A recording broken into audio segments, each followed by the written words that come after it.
بسم اللہ الرحمن الرحیم۔ السلام علیکم ناظرین۔ قرآن مجید میں ایک عظیم بادشاہ کا ذکر آتا ہے جسے اللہ تعالیٰ نے علم، طاقت اور انصاف سے نوازا تھا۔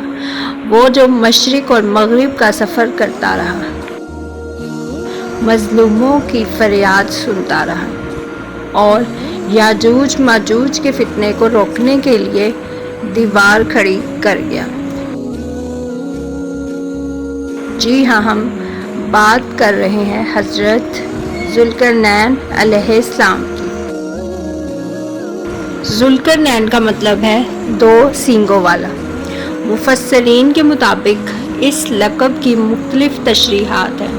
کچھ کہتے ہیں کہ یہ لقب دو بڑی سلطنتوں کے مالک ہونے کی وجہ سے دیا گیا۔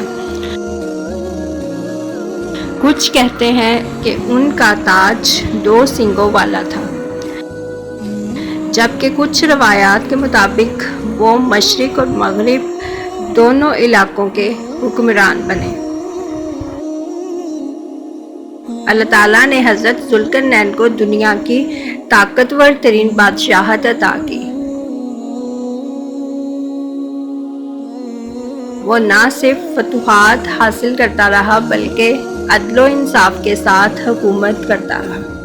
جہاں کہیں بھی گیا وہاں کے لوگوں کے حالات دیکھے، ان سے بات کی اور ان کے مسائل سنے۔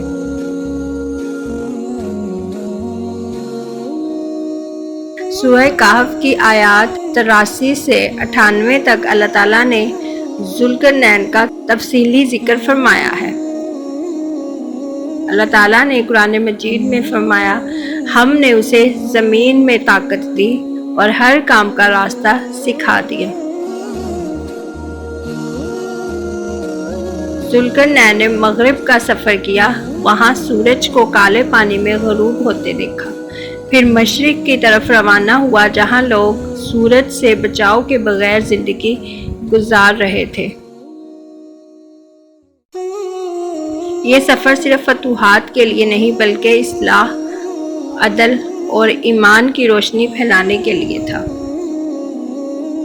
جب ذوالقرنین شمال کی طرف پہنچے تو ایک قوم نے ان سے فریاد کی، یاجوج اور ماجوج زمین میں فساد مچاتے ہیں، کیا ہم آپ کو کچھ مال دیں کہ آپ ہمارے اور ان کے درمیان دیوار بنا دیں؟ ذوالقرنین نے کہا، مجھے اللہ تعالیٰ نے جو طاقت دی ہے وہ کافی ہے۔ اور پھر لوہے کی ایک زبردست دیوار تعمیر کی گئی جسے آج تک کوئی عبور نہ کر سکا۔ ذوالقرنین نہ صرف ایک فاتح بادشاہ تھا بلکہ ایک موحد، مومن اور اللہ تعالیٰ کا فرمانبردار بندہ بھی تھا۔ وہ ہر کامیابی کو اللہ تعالیٰ کی عطا سمجھتا تھا اور ہمیشہ عدل کے ساتھ فیصلے کرتا۔ اس کا پیغام آج بھی امت مسلمہ کے لیے مشعل راہ ہے۔ طاقت اگر عدل اور ایمان کے ساتھ ہو تو وہ دنیا میں امن اور انصاف پھیلاتی ہے۔ قرآن مجید میں حضرت ذوالقرنین کی وفات کا ذکر نہیں ہے، لیکن اسلامی روایات کے مطابق وہ اللہ کے ولی مقرب بندوں میں سے تھے۔ کچھ مفسرین کے مطابق وہ نبی تھے، جبکہ اکثر انہیں صالح اور عادل حکمران مانتے تھے۔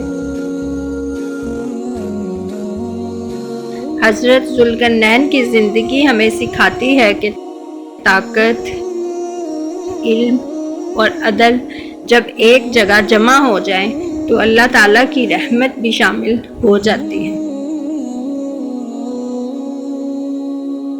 آج کے دور میں ہمیں پھر ایک ذوالقرنین جیسے رہنما کی ضرورت ہے جو دنیا کو انصاف، امن اور اتحاد کا راستہ دکھائے۔